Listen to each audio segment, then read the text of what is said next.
batting well is one of the most satisfying skills in cricket. There's nothing better than hooking that quick delivery to the boundary or playing a classic front foot cover drive for 4. Two of the guys who have managed to master all the strokes in the coaching manual are Ricky Ponting and Michael Slater.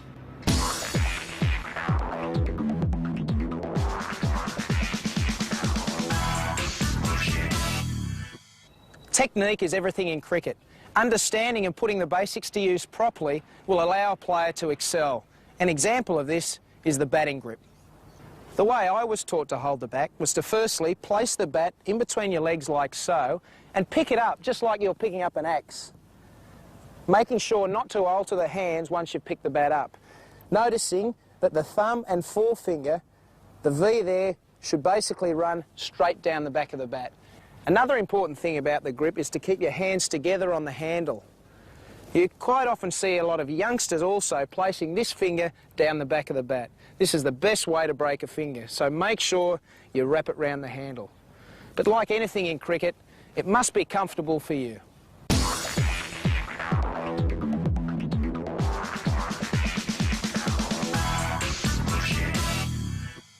Getting the simple things right in cricket will allow you to play to your best. Getting your batting stance right is just as important. My batting stance, I basically have my feet about shoulder width apart with my weight on my toes, which allows me to move my feet freely and quickly, and I place the bat behind my back toe. I find that if your feet are too far apart, then you've got your basis of support is too great and you can't move your feet quickly, as is if your weight's on your heels. You're just too sluggish, and when you need quick footwork, you can't do it. If your feet are too close together, you become a little unstable and you can fall all over the place. So I find the best for me, feet shoulder width apart, weight on my toes, elbow pretty well towards the bowler. But once again, with the stance, it's an individual thing. There will be slight variations with the stance, but you've got to be comfortable with it, and if you're comfortable, you're more than likely going to play your best cricket.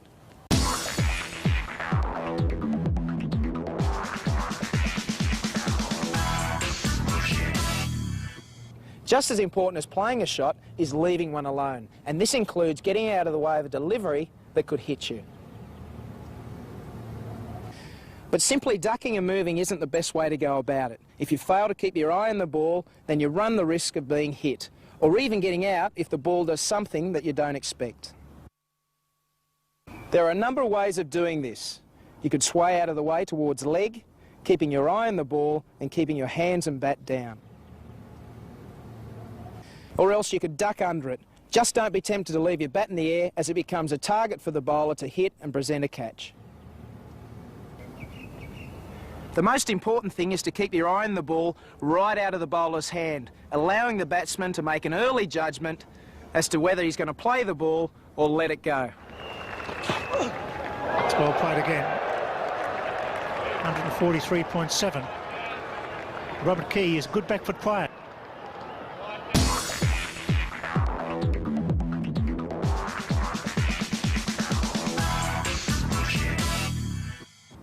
Although a batsman might want them to, no bowler is going to make it easy for any batsman to score runs. So quite often, it's the batsman's job to take the attack to the bowler.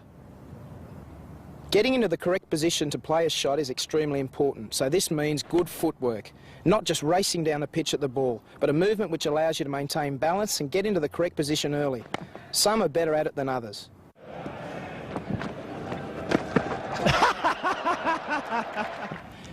A good way to practice the correct footwork is to place the ball 3 paces down the wicket and concentrate on getting your front foot to it as quickly as possible. Remember, make a big commitment onto the front foot. It's 4. What a shot. That's a red-hot off drive. Crashes into the rope. 4 more. That was a great shot. Popping into position very quickly. Of course, the good players make it look easy, but only through constant practice in the nets will you get it right. Matthew Hayden has absolutely hammered that into the crowd, nearly collected one of our cameras.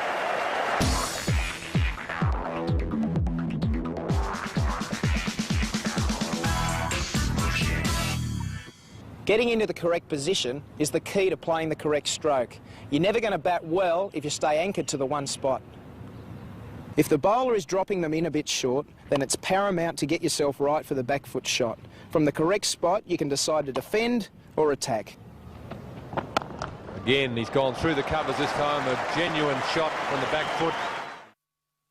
It's important to give yourself as much room as possible, and we do this by making a big backward step and across towards off stump. The reason we make this big step back and across is to bring our eyes in behind the line of the delivery.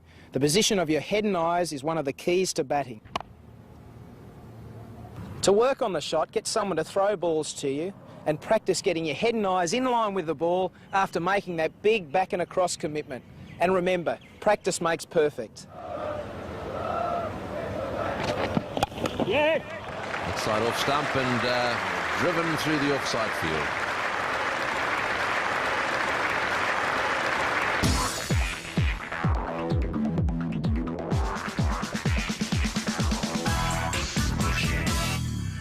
The front foot shot is the one that symbolises an aggressive gesture from a batsman. But it's not only for attack, it's necessary in defence as well. Attacking or defending, the key is good footwork and positioning. The time to come forward is when the ball is well pitched up. When coming forward, we allow ourselves to get as close to the pitch of the ball as possible. It's important to keep our bat and pad close together. Beautifully struck, and that's 4. 18 fours for Greg Blewett. All class. When taking that step forward, be sure that it's a big step, never going halfway. Be positive.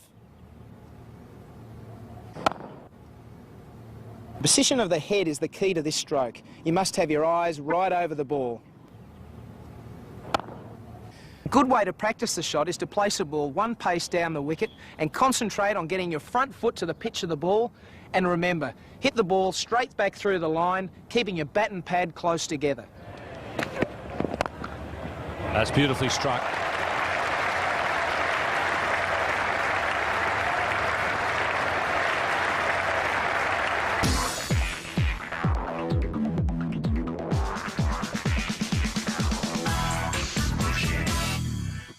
You can't win a cricket match without scoring runs, and to score runs, you must play shots. One of my favourites is the cut shot. The cut shot is a stroke where it is important to carefully pick the right ball to hit. Making the right choice could be very rewarding. That's beautifully played. They go all the way. Mark Ward plays a positive square cut. The cut shot is played to a ball which is pitched short and wide of the off stump. And to play it well, you must get yourself into the right position. As with any back foot stroke, the first movement should be a big step back and across. This ensures your head is moving towards the line of the ball. The next thing is to ensure you keep the ball down. You achieve this by hitting down on the ball and rolling your wrists over it. Once again, get those feet into the correct position and watch the ball closely. Don't forget, if you keep the ball on the ground, you can't get caught. So roll those wrists. Lovely.